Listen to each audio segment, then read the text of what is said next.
Welcome back students. काफ़ी time के बाद हम लोगों ने फिर से वीडियो बनाने का प्लान किया है और मैं आज जिस टॉपिक के साथ आपके सामने आया हूँ वो टॉपिक है bank reconciliation statement. Bank reconciliation statement.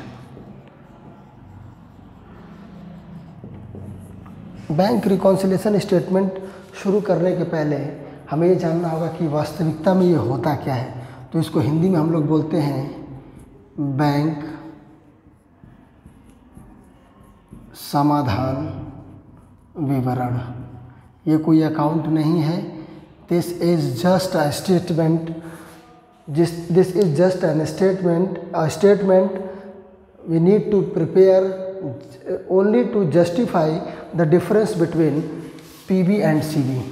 कभी कभी क्या होता है, तो पहले क्या होता है कि हमारे पासबुक और कैशबुक के बैंक बैलेंस में, ऐसा इसलिए लिख रहा हूँ क्योंकि कैशबुक में दोनों बैलेंस होता है, बैंक एंड कैश बैलेंस, और पासबुक में सिर्फ बैंक बैलेंस होता है।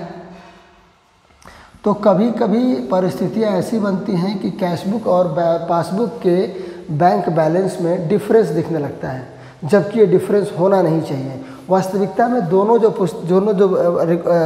अकाउंट्स हैं, दोनों जो बुक्स हैं, वो दोनों बुक्स एक ही चीज़ के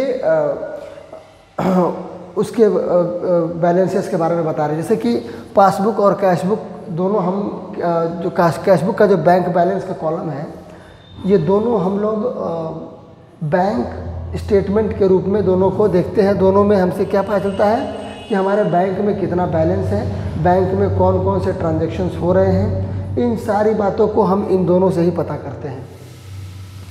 तो इन दोनों के द्वारा दिखाए गए जो बैलेंसेस हैं, उन बैलेंसेस में कभी कभी कुछ डिफरेंस आता है, और इस डिफरेंस को दूर तो करना पॉसिबल नहीं है क्योंकि पासबुक बैंक बनाता है और ये बिजनेस बनाता है। अगर मेरा बिजनेस है तो मैं कैशबुक बनाऊंगा और मेरा जिस बैंक में अकाउंट रहेगा वो बैंक मेरे अकाउंट के लिए पासबुक बनाएगा। तो ये तो पॉसिबल नहीं है कि हम इस मिसमैच को ख़त्म कर पाएँ, लेकिन हम ये जस्टिफाई कर सकते हैं कि जो मिसमैच हुआ है ये किन वजहों से हुआ है। क्योंकि ये मिसमैच है, this is not a mistake. Mismatch और मिस्टेक में डिफरेंस है। मिसमैच क्या होता है कि हमारा बैलेंस थोड़ा सा डिफ़र कर रहा है, लेकिन ये किसी गलती की वजह से नहीं, बल्कि कुछ प्रोसेसेस की वजह से ये मिसमैच हो रहा है। तो चलिए इस टॉपिक को शुरू करने के पहले कुछ बेसिक मतलब कि कुछ बेसिक्स हैं जिनके बारे में हमें बात कर लेनी चाहिए। उन बेसिक्स पे बात करें पहले, तो पहले हम ये जानेंगे कि पासबुक और कैशबुक ये दोनों होते क्या है। तो मैं आपको बता दूं कि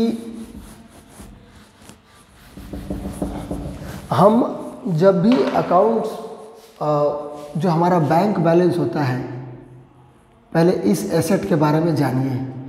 बैंक बैलेंस हमारा एक प्रकार का एसेट होता है, जबकि हमारा बैंक बैलेंस एक ऐसा एसेट है जो कभी कभी लायबिलिटी भी बन जाता है। ये लायबिलिटी कब बनता है? जब हम लोग ओवरड्राफ्ट कर लेते हैं। मेरे बैंक में जितना बैलेंस है उससे ज़्यादा का बैलेंस अगर हम बैंक से विड्रॉ करने की फैसिलिटी हमको मिली और मैंने उसको इस्तेमाल कर लिया, तो हम उसको ओवरड्राफ्ट की फैसिलिटी कहते हैं, और फिर हम लोग क्या करते हैं उसको, वो हमारे लिए एक प्रकार की लायबिलिटी हो गई। मतलब ओवरड्राफ्ट का मतलब जब हमारे बैंक में क्रेडिट बैलेंस दिखाना शुरू करते हैं, और एसेट तब तक वो रहता है जब तक हमारी बुक्स में हमारे बैंक का डेबिट बैलेंस दिख रहा है। ठीक, ये तो हो गया हमारे बैंक बैलेंस के बारे में छोटा सा परिचय। इस बैंक बैलेंस को ये दो जगह पे इसकी रिकॉर्डिंग हो रही है, रिकॉर्डेड एट 2 प्लेसेस। एक कैशबुक में, कैशबुक के बैंक कॉलम में, और दूसरा पासबुक में। तो कुछ बेसिक्स है जो जिनको बता के मैं इस वीडियो में इस टॉपिक की शुरुआत आपको एक इंट्रोडक्शन देना चाहता हूँ, ताकि इन बेसिक्स का इस्तेमाल करके आप अपनी क्लास की स्टडी में, अपने ट्यूशन कोचिंग की स्टडीज़ में इनको ऐड करके आप अपने इस टॉपिक को क्लियर कर पाएँ।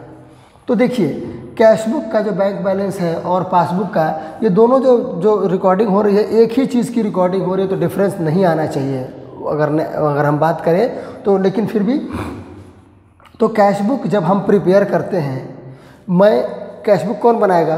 Cashbook is prepared by business, व्यापार ही प्रिपेयर करेगा इसे, जबकि passbook is prepared by bank, one who has the asset of business with him. ये मेरी प्रॉपर्टी है, मैं अगर बिजनेस हूँ तो ये जो बैंक है वो मेरी प्रॉपर्टी है, और ये जो मेरी प्रॉपर्टी है, इस प्रॉपर्टी को, ये जो प्रॉपर्टी है ये क्या है? ये मेरी प्रॉपर्टी बैंक के पास रखी हुई है। एक सेकंड, एक मिनट। ये जो हमारी पासबुक मतलब ये कौन बनाता है? बैंक बनाता है। ये उस प्रॉपर्टी के लिए बनाता है, एसेट केप्ट बाय बैंक। और ये किसका एसेट है? ये हमारा एसेट है, बिजनेस का एसेट है, ये बैंक का एसेट नहीं है। तो मेरा एसेट अगर बैंक के पास है तो बैंक के लिए वो क्या हुआ? एक प्रकार की लायबिलिटी, ध्यान दीजिए। और हमारे पास जो बिजनेस है, जब ये अपने ही एसेट की रिकॉर्डिंग कर रहा है अपने बुक्स में, तो बिजनेस के लिए उसका बैंक बैलेंस क्या होता है? एक प्रकार का एसेट होता है। तो यहाँ पे नियम थोड़े से दोनों जगह पे उल्टा, यहाँ पे मैं उसको एसेट समझ के उसकी रिकॉर्डिंग कर रहा हूँ और बैंक उसको लायबिलिटी समझ के रिकॉर्डिंग कर रहा है। तो एसेट जब भी बढ़ते हैं, हमें रूल्स पता है, हम उनको डेबिट करते हैं और घटने पे क्रेडिट करते हैं। लेकिन बैंक के लिए तो ये लायबिलिटी है, तो जब भी बढ़ेंगे तो बैंक इसे क्रेडिट करेगा, और जब भी घटेंगे तो बैंक इसे डेबिट करेगा। उल्टा मुझे वो दिख रहा है, the opposite method of recording, the same thing but different approach. और तो अगर इनका ट्रीटमेंट उल्टा हो रहा है, अकाउंटिंग ट्रीटमेंट दोनों का उल्टा हो रहा है, तो मेरे ख्याल से आपको ये भी बता दूं मैं यहाँ पे कि इनके जो बैलेंसेस के मतलब होते हैं, जैसे बैंक में दो प्रकार के जो बैलेंसेस होंगे। अच्छा, मैं इसको अभी यहाँ पे ऐड नहीं करता हूँ। तो आपको मैं जहाँ तक मैंने बताने का प्रयास किया है कि बैंक रिकॉन्सिलेशन स्टेटमेंट क्या होता है, कैशबुक और पासबुक के बैलेंसेस का मिलान करना होता है।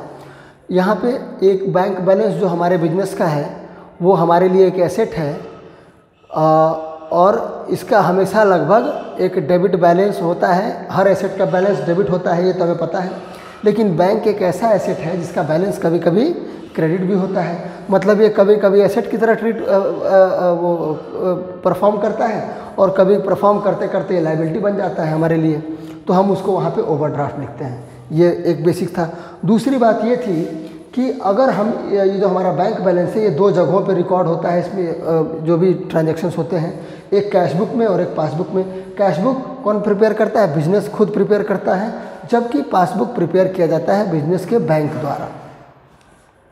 बिजनेस जो कैशबुक प्रिपेयर करता है वो अपने एसेट को रिकॉर्ड करने के लिए प्रिपेयर करता है, जबकि बैंक जो पासबुक प्रिपेयर करता है वो अपनी लायबिलिटी को रिकॉर्ड करने के लिए करता है। क्योंकि मेरा एसेट है और बैंक के पास रखा हुआ है, तो वो बैंक के लिए एक प्रकार की लायबिलिटी हुआ।